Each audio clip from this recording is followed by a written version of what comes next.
তপস্যাকালের পঞ্চম সপ্তাহ, রবিবার। প্রথম পাঠ প্রবক্তা জেরেমিয়ার গ্রন্থ 31 অধ্যায়, পদ সংখ্যা 31 থেকে 34। নবসন্ধি স্থাপনের প্রতিশ্রুতি। ভগবান এই কথা বলেছেন, জেনে রাখো, এমন দিনগুলি আসছে যখন আমি ইসরায়েল বংশের সঙ্গে আর জুদা বংশের সঙ্গে এক নতুন সন্ধি স্থাপন করব।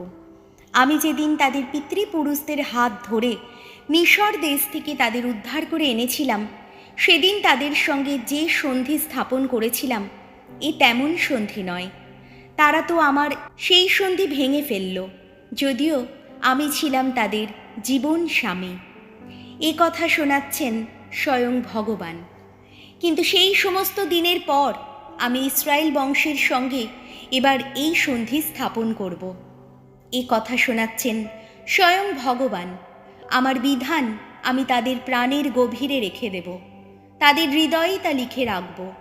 তখন আমি হব তাদের আপন ঈশ্বর, আর তারা হবে আমার আপন জাতি।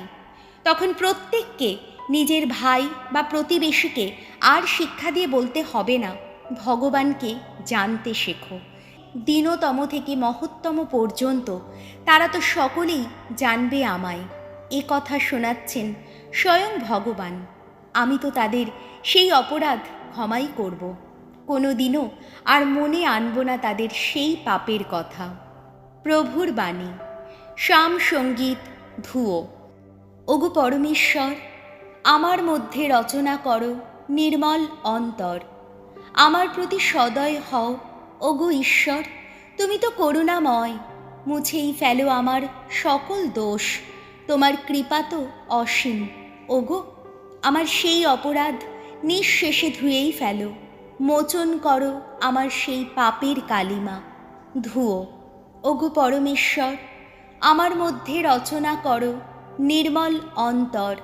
ওগো ঈশ্বর, আমার মধ্যে রচনা করো নির্মল অন্তর। এখন এক সুদৃঢ় প্রাণ বক্ষে আমার নতুন করেই জাগিয়ে তোলো তুমি। ওগো, তোমার সামনে থেকে আমায় তুমি ঠেলে দিও না দূরে, অন্তর থেকে ফিরিয়ে নিও না তোমার পূর্ণ প্রেরণা। ধুয়ো। ওগো পরমেশ্বর, আমার মধ্যে রচনা করো নির্মল অন্তর। মুক্তিদানে আমাকে আবার পুলকিত করো, উদার চিত্তদানে আমাকে সুস্থির করে তোলো। দুর্জনকে চিনিয়ে দেব তোমার দেখানো পথ। ওগো, তোমার দিকেই ফিরবে আবার পাপী মানুষের মন। ধুয়ো। ওগো পরমেশ্বর, আমার মধ্যে রচনা করো নির্মল অন্তর।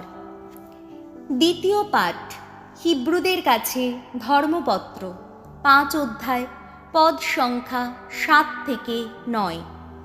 যিশু হলেন সেই মহাযাজক, যিনি পিতার প্রতি পূর্ণ আনুগত্য দেখিয়েই হয়ে উঠেছেন মানব জাতির মুক্তিদাতা। প্রিয়জনেরা, খ্রিস্ট তার পার্থিব জীবনে তীব্র আর্তনাদ করতে করতে, চোখের জল ফেলতে ফেলতে প্রার্থনা ও মিনতি জানিয়েছিলেন তাঁরই কাছে, যিনি তাঁকে মৃত্যু থেকে রক্ষা করতে সক্ষম ছিলেন, এবং তাঁর ভক্তি নম্রতার জন্যে সেই প্রার্থনা গ্রাহ্য হয়েছিল। পুত্র হয়েও নিজের দুঃখ যন্ত্রণার মধ্য দিয়ে তিনি অনুগত হতে শিখেছিলেন, এবং পরম পূর্ণতা লাভ করে তিনি তার প্রতি যারা অনুগত তাদের সকলেরই শাশ্বত পরিত্রাণের কারণ হয়ে উঠলেন। প্রভুর বাণী। বাণী বন্দনা। হে প্রভু যিশু, পরম পিতার শাশ্বত বাণী, ধন্য তুমি, ধন্য। কেউ যদি আমার সেবা করতে চায়, সে আমার পথেই চলুক। যেখানে থাকব আমি, আমার সেবকও থাকবে সেখানে। যোহন রচিত মঙ্গল সমাচার 12 অধ্যায়, পদ সংখ্যা 20 থেকে 33। গমের কোনো দানা যদি মাটিতে পড়ে মরে যায়, তবে তা বহু ফসলই ফলায়। নিস্তার পর্ব উপলক্ষে উপাসনা করার জন্যে যারা জেরুসালেমে এসেছিল, তাদের মধ্যে ছিল কয়েকজন গ্রিক। এরা গালিলিয়ার বেথসাইদা নগরের ফিলিপের কাছে এলো এবং তাকে অনুরোধ করল, মশাই, আমরা একবার যিশুর দর্শন পেতে চাই। ফিলিপ আন্দ্রিয়কে গিয়ে তা বললেন এবং আন্দ্রিয় ও ফিলিপ তখন যিশুর কাছে গিয়ে কথাটা জানালেন। যিশু উত্তরে বললেন, মানব পুত্রের মহিমা প্রকাশিত হবার সেই সময় এবার এসে গেছে। আমি তোমাদের সত্যি সত্যিই বলছি, গমের কোনো দানা যদি মাটিতে পড়ে মরে না যায়, সে তো একটি মাত্র দানা হয়ে থাকে, কিন্তু যদি মরে যায় সে তো বহু ফসলই ফলায়।